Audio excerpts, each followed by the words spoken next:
Hi guys, my name is David and welcome back to my channel. As readers, we will come across a book that we became so connected with. There was something that drew us in to a certain book.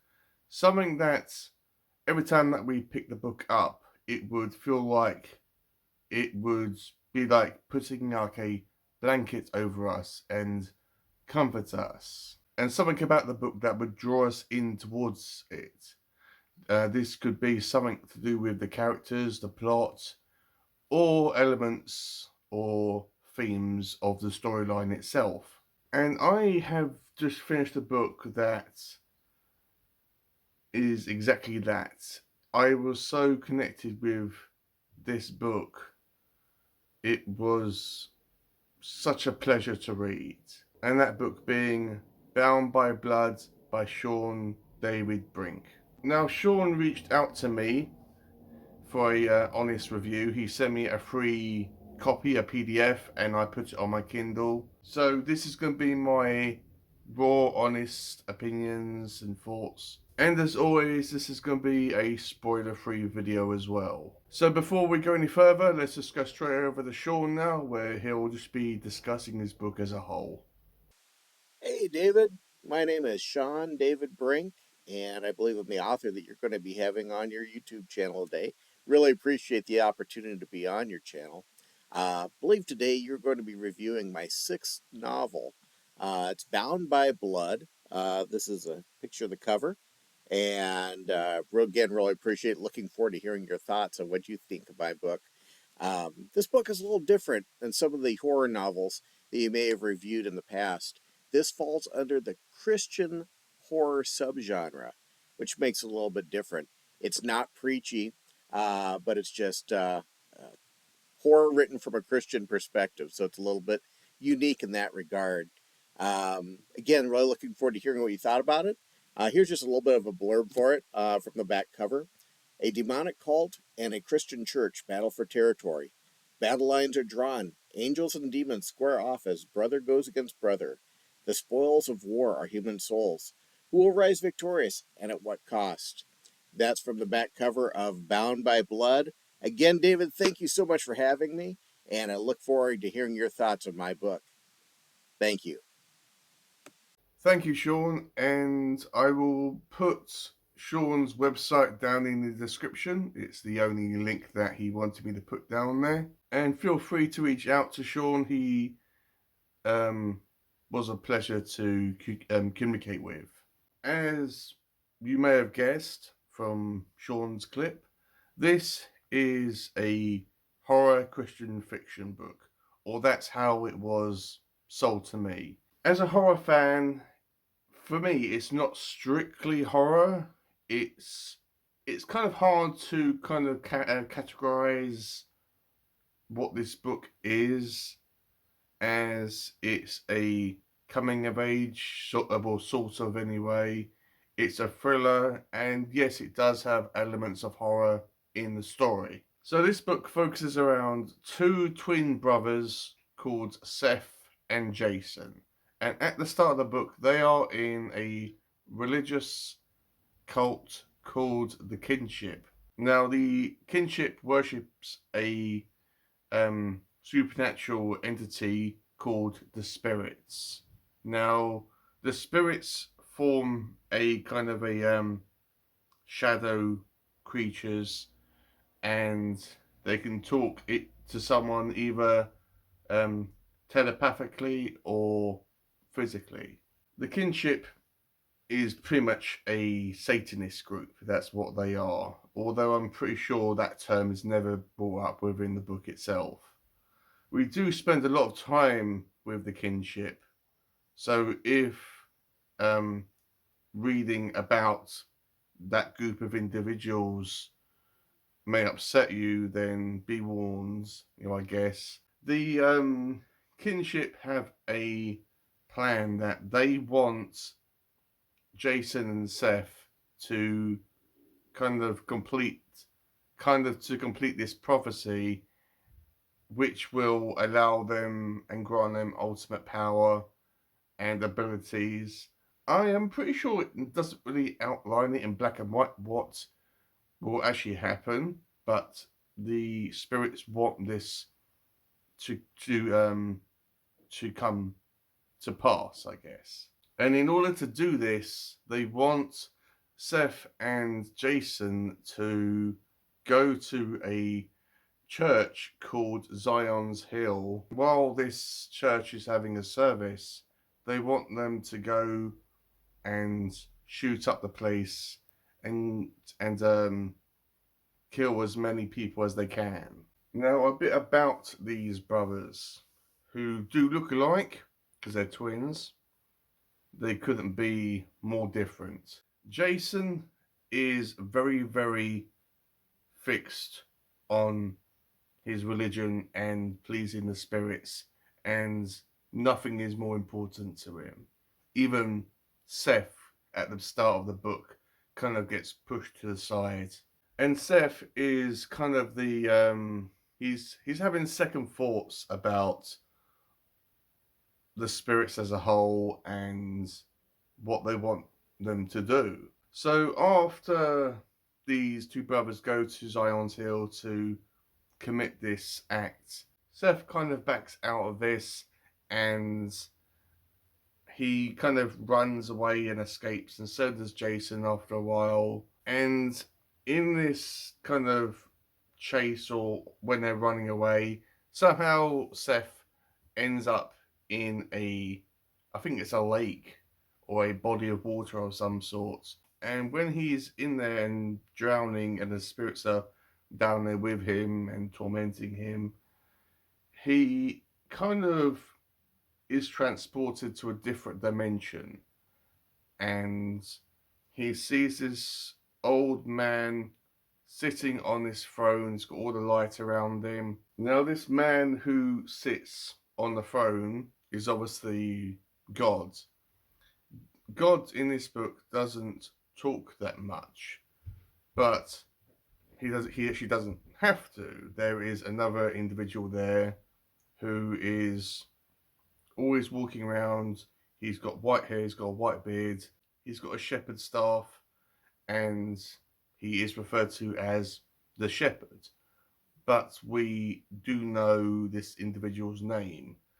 It was the name that Seth shouted out and begged for help when he was in this body of water drowning with the spirits tormenting him, and that name being Jesus. Now, the dimension that he finds himself in is that the heaven and hell in this book aren't just, heaven up here, hell at here, and supposedly we're in the middle, I guess. No, in this book, Shawn has put heaven and hell in the same dimension, in the same pocket of space or whatever. So we have heaven here, hell here, and in the middle there is a massive chasm. And at this point, Seth can see his body levitating in the middle of this chasm, and the spirits kind of see Seth's form levitating, and they say to Jesus that he is ours, give him to us, he belongs to us. And we even see Satan. He makes an appearance in this book several times, who has got green glowing eyes. So after this event, Seth is brought back to Earth. He isn't dead.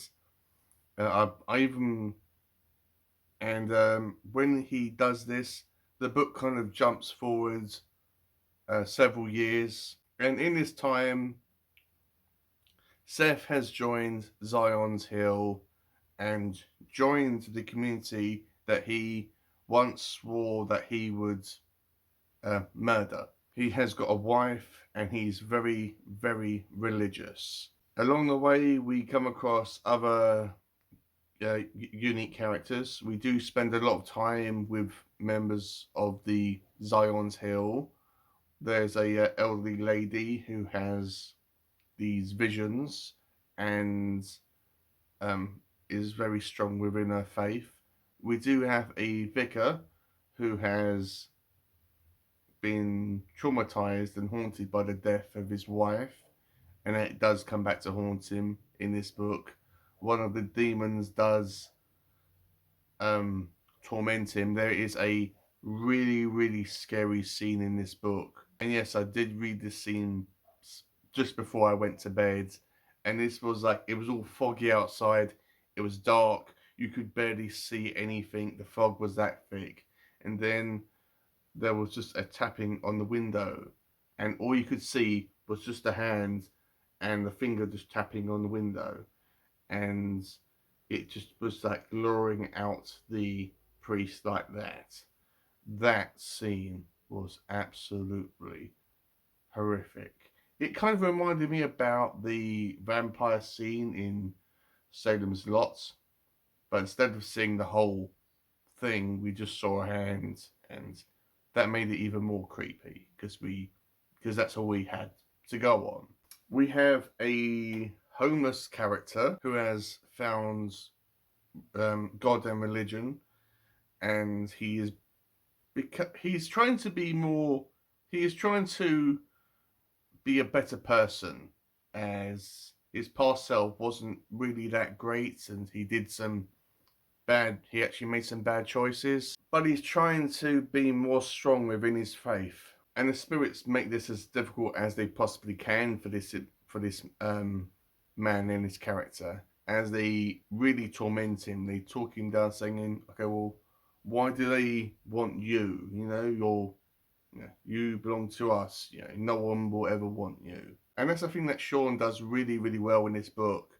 He takes the doubts that we have, that we think about in our heads about whatever, choices that we made in life, whether they were big or small, and all the doubts that we think about in our minds, and we kind of talk ourselves down a lot. It's kind of like the devil and the angel on the shoulder, and the devil kind of whispering into your ear. It's very hard to describe, but I hope I have done my best. So Jason finds out that Seth is alive, and the spirits kind of make him their high priest, and which basically makes him the leader of the kinship. And they want Seth and Jason to come together and fight together and complete the prophecy. And Jason vows to do this, even if it means murdering everyone that stops him from doing this. And then in the end, he has to confront the spirit's true form and what they really intend and what their true motivations are. And he has to make a choice about what side he wants to go on and what side he wants to follow and what faith he wants to take up. I think that's as far as I want to go with that. As I said at the start of this video, I was very, very connected with these characters. This book was extremely interesting and easy to read. I liked the characters and I liked the story. What Shawn does in his book is that he will give you a scene and it will drag on for a long time. A simple scene might be stretched out across several pages. Now, at first, this may come across as a scene dragging and it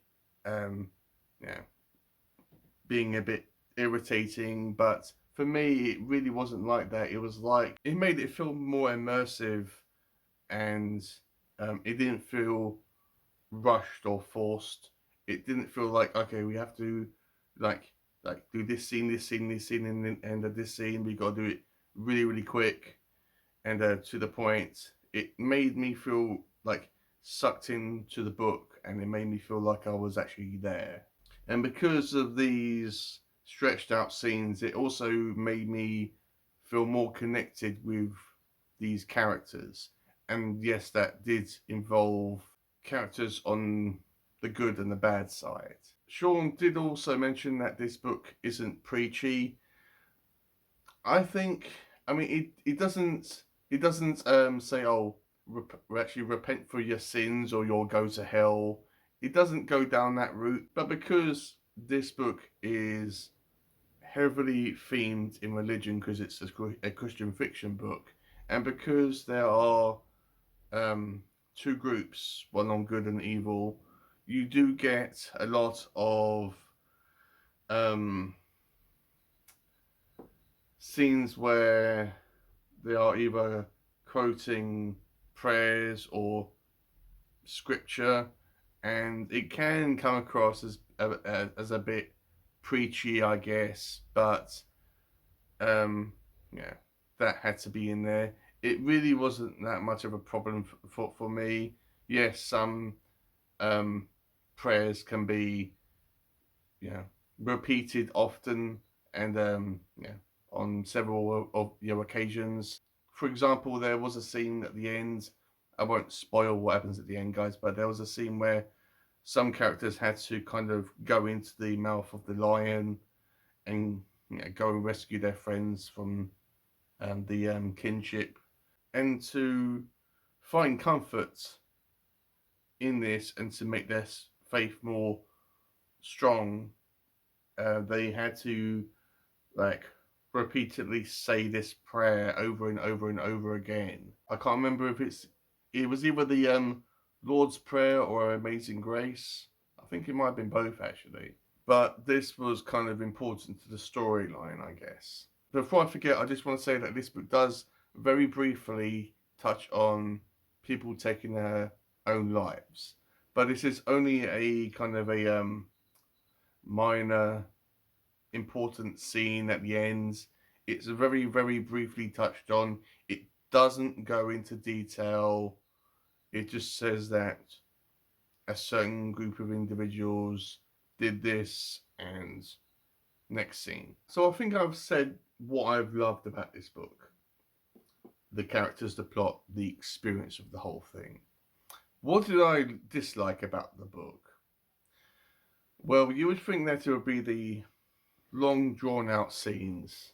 That wasn't ever an issue for me. That wasn't anything I disliked. What I disliked was I wasn't a massive fan of the ending, as it kind of made it a happy ending. Ooh, everyone lived happily ever after. The end. Not saying that there wasn't any conflict or any headbutting at the ends.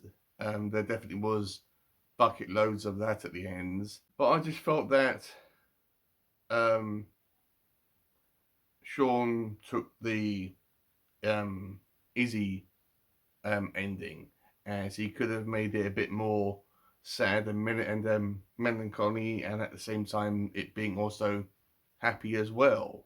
But the biggest complaint that I have is probably something that was completely out of, or to a certain extent, out of Shawn's control, and that being the cover of the book. I strongly believe that this cover doesn't do this book justice. As you can see that it has a sword or some sort of dagger in the middle. Yes, a dagger slash pointy object is used in the book, and there is kind of a very, very faint white outline around the sword. You have all these bloody handprints at the bottom. I I guess horror book, you gotta have some sort of blood on the cover, I guess. But the handprints, I didn't really think that did anything to the cover. I think that they were just there to, okay, we've got to do something with this space. So we actually can't leave it blank.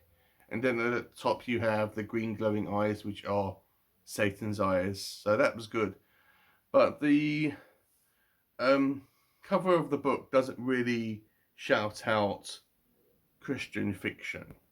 I guess you couldn't really cover it with crosses and all that, but I think that the cover would have improved if you had the glowing green eyes at the top, a picture of Seth and um, Jason maybe facing away from each other, but turning around and briefly looking at each other. Um, and they could have been outlined more prominently by white glowing light. At the bottom, maybe you could have a kind of a landscape scene of heaven, or maybe the throne of God. You know, it could have been at the center of the book with um, a figure sitting on it. That would have been more of a better cover, in my personal opinion. So do not judge this book by its cover. This book was extremely interesting. I wouldn't recommend this to someone that isn't really a Christian. If you are real diehard um, a Christian and you are really diehard in your faith, then this is obviously for you.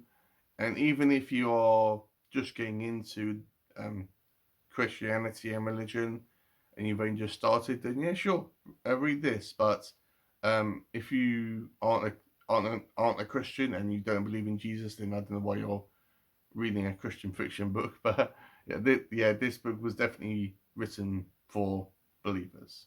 So obviously, I'm gonna rate this a 5 stars, full marks. I was really impressed by Shawn and this book. I cannot wait to read his next book, which is called Pets of Legion, or Pets for Legion. I'll put the cover up here. I can't wait to read that. I know he has several other um, stories in anthologies, but Pets for Legion and Bound by Blood are his only 2 novels. But yeah, I can't wait to read more from him. Please let me know what did you think about this story. Is it something that you're interested in reading? And if you have read it, please let me know what you thought about it down below. I also want to say that because this book does, it's a Christian fiction book. If you don't believe in Christianity and Jesus and God, that is perfectly fine. We are all entitled to have our own thoughts about what we believe, um, but just try to keep the comments down below respectful. So that's been my video, guys. Thank you for watching. Don't forget to check out Shawn's website down below, and thank you so much, Shawn, for reaching out to me. I can't wait to read your next book, which will definitely be this year at some point. And thank you for watching, and I'll see you on my next one.